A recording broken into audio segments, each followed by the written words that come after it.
Amici bellini, con calma, anche perché è notte e quindi non posso gridare, non posso farmi prendere dal panico, come è capitato ieri in live. È stata una live un po' drammatica. Cominciamo.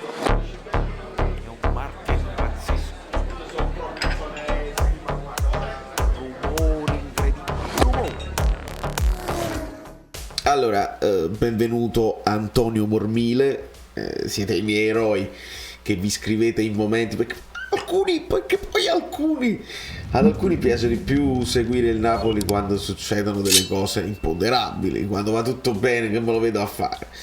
E invece no, vogliamo cercare di analizzare un pochino quello che è successo ieri, per me ancora oggi, quindi non mi è passato. Io spero che voi insomma vi siate fatti la nottata, la collera vi è passata.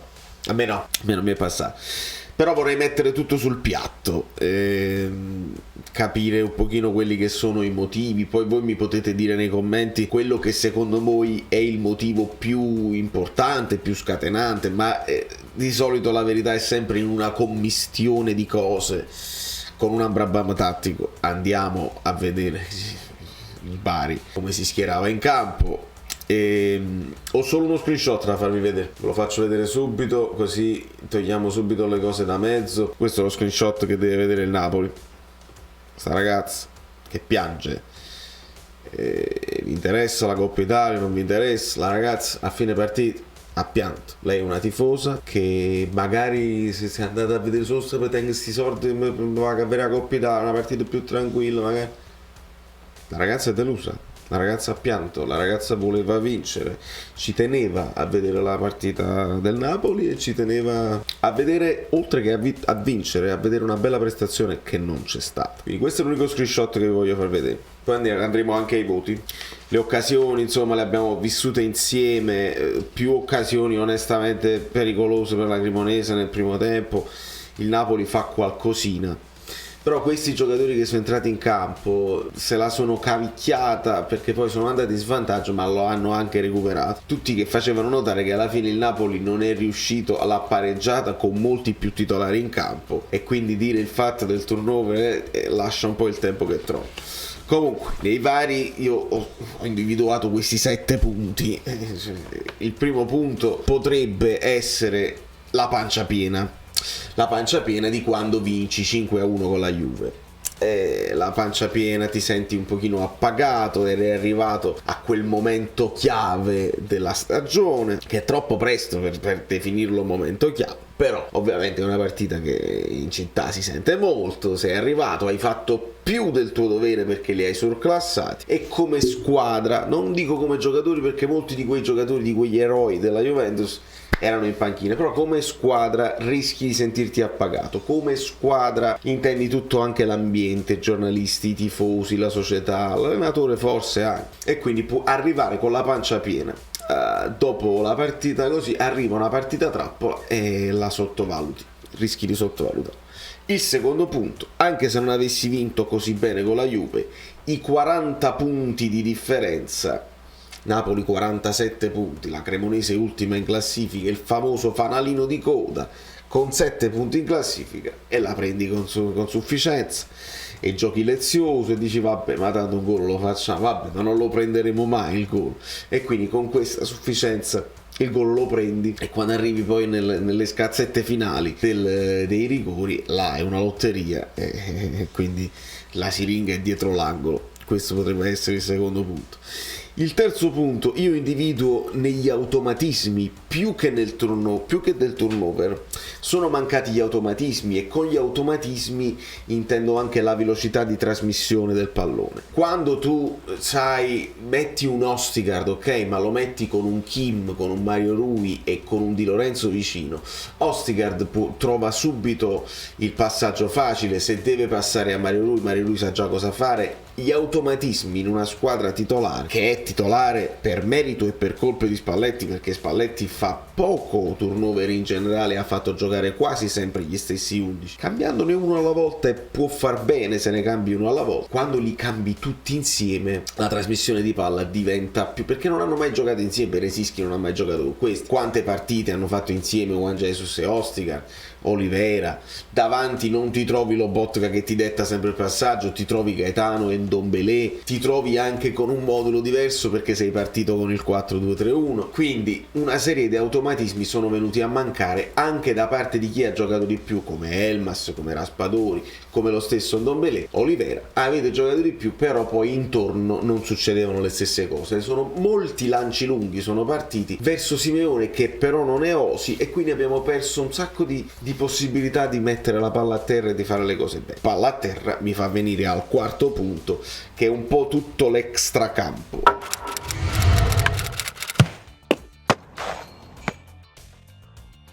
L'extracampo è la pioggia, perché per una squadra tecnica la pioggia torrenziale non ti aiuta a giocare bene a pallone. La maglia che non si può guardare, considerazione mia, potete essere d'accordo o no.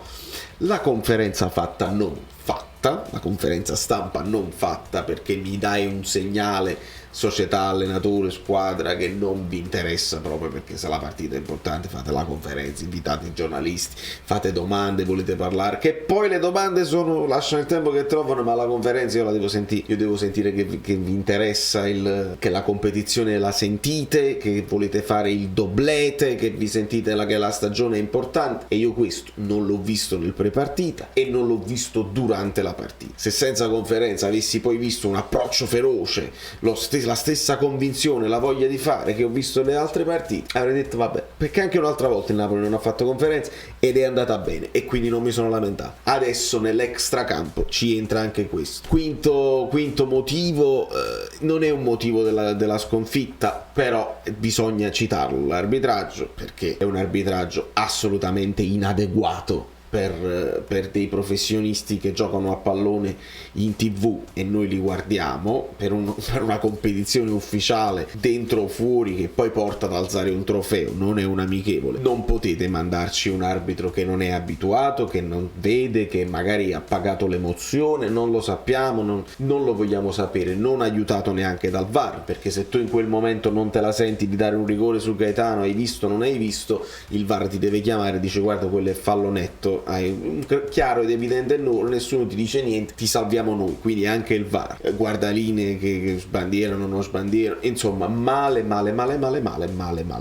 Questa è colpa dell'arbitro, non completamente, perché chi ti manda ad arbitrare, che è responsabile di questa cosa, e mandano al Napoli un arbitraggio assolutamente inadeguato in una partita ufficiale. Le altre squadre hanno giocato con arbitri almeno che hanno più esperienza, sono giovani, si faranno, sono talentuosi, non mi interessa, le avete mandate a noi, e quindi questo lo dobbiamo sottolineare, perché non si può proprio fare. Come sesto motivo ci metto anche un po' di sfortuna, perché i pali che poi prende Simeone, l'incrocio dei Palo traversa, incrocio dei pali, alcuni tapin che poteva fare Simeone su quando è entrato Osi si è creato lo scompiglio, e quindi si poteva comunque chiudere la partita e vincerla senza andare ai rigori, quindi anche un po' di sfortuna ci ha messo il suo. E 7, la legge dei grandi numeri, ad un certo punto devi perdere, anche se questa settima lascia il tempo che trova, perché nel frattempo il Napoli già aveva perso contro l'Inter e contro il Liverpool, quindi non è che stiamo facendo il filotto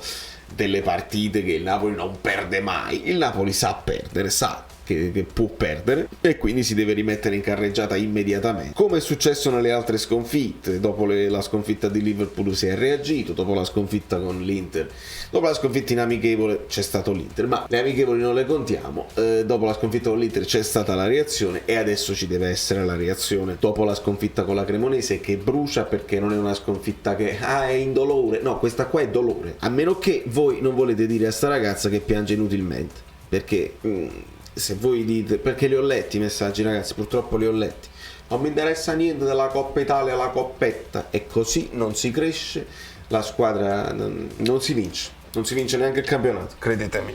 Detto questo, rianalizzando la partita, insomma, è facile quello che è successo. Vi ho detto, secondo me è una questione di mancata velocità, sono mancati automatismi. Quando poi si è rimessa anche in piedi, qualcosina a Spalletti gliela dobbiamo dire, a parte la scelta di metterli tutti in campo. Io, per me, un Rachmani che ti guida la difesa, anche che lo metti a fianco a Beresischi, che gli dà anche una mano per mantenere la linea, per tenerlo concentrato, secondo me ci poteva stare. Un Østigård che gli deve dire a Beresischi, che Østigård ha giocato pochi minuti. Gaetano va bene, ok, volevi far riposare Lobotka, va benissimo. Io avrei fatto giocare Anghissà non perché sta in forma, ma per fargli ritrovare la forma. Abbiamo visto che Anghissà la forma ancora non ce l'ha, e chissà che entrando nel secondo tempo entra ancora più svogliato, perché quelli che entrano nel secondo tempo, ricordiamo il minutaggio al 64esimo, entra Politano, e lì perché Spalletti la voleva gestire con gli uomini di fiducia invece di accelerare. Certo, gestire, puoi anche fare un altro gol, però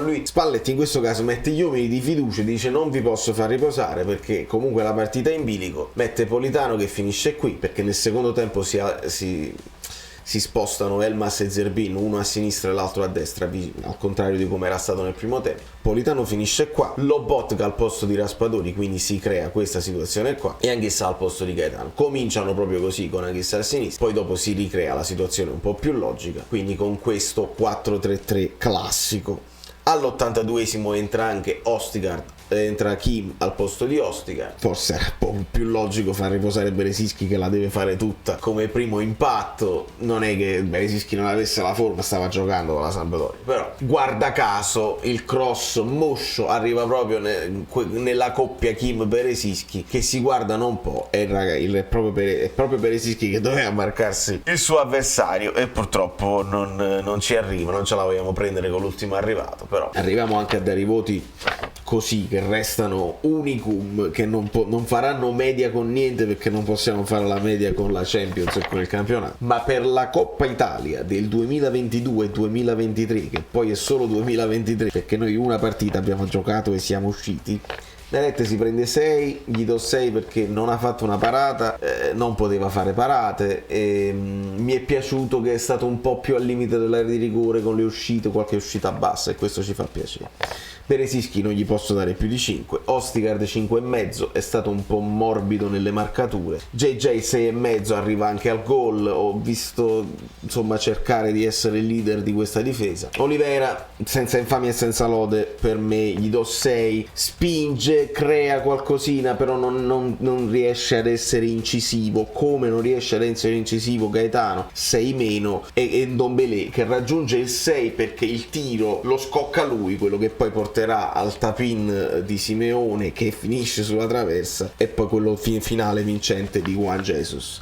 In attacco a me Elmas è piaciuto, ha fatto tutte le fasi, era dappertutto, ha fatto anche il capitano, si è visto, si prendeva responsabilità, perché era un po' quello là con più esperienza di Napoli in campo. Raspadori 5, un mezzo fantasma, non ha trovato la sua mattonella, la sua zolla dove poter essere efficace. Zerbin 6,5, mette un bellissimo assist, è vivace, non crea scompiglio ma l'assist lo mette. Per un Simeone a cui do anche 6,5, bellissimo il gol, poi in pochissimi minuti questo ragazzo è sempre decisivo, però ovviamente pesa, non gli posso dare 7 perché pesa il gol poi mangiato che avrebbe potuto chiudere la gara. Per i panchinari, signori, io do 4,5 a Politano, che con tutto il rispetto e l'amore e l'affetto è stato irritante, perché a volte provava a puntare all'avversario, a volte non ci provava nemmeno e tornava sempre indietro. Il Napoli tornava spesso indietro e nessuno si prendeva la responsabilità. Ecco perché a un Kvara tu non gli devi dire niente quando sbaglia un paio di dribbling, almeno ti prendi la responsabilità. Quindi Poli è stato onestamente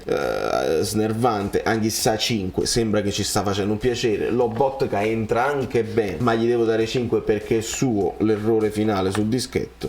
Osi gli do onestamente 6,5 perché come entra si vede che si dispera, che vuole vincere, come entra crea subito un'occasione, mette il suo rigore, colpi di testa, ci arriva vicinissimo. Insomma, Osi è un peccato che siano dello stesso ruolo Osimhen e Simeone, perché in questo momento sembrano entrambi in forma. In un'ipotesi assurda te la puoi giocare, se non dovesse andare bene niente potresti cambiare modulo e mettere Osi Simeone con un Elmas alle spalle, per dire, se Kvara non dovesse recuperare, ma abbiamo Kvara. Ecco, la riflessione ci può stare, visto che a destra abbiamo questi problemi.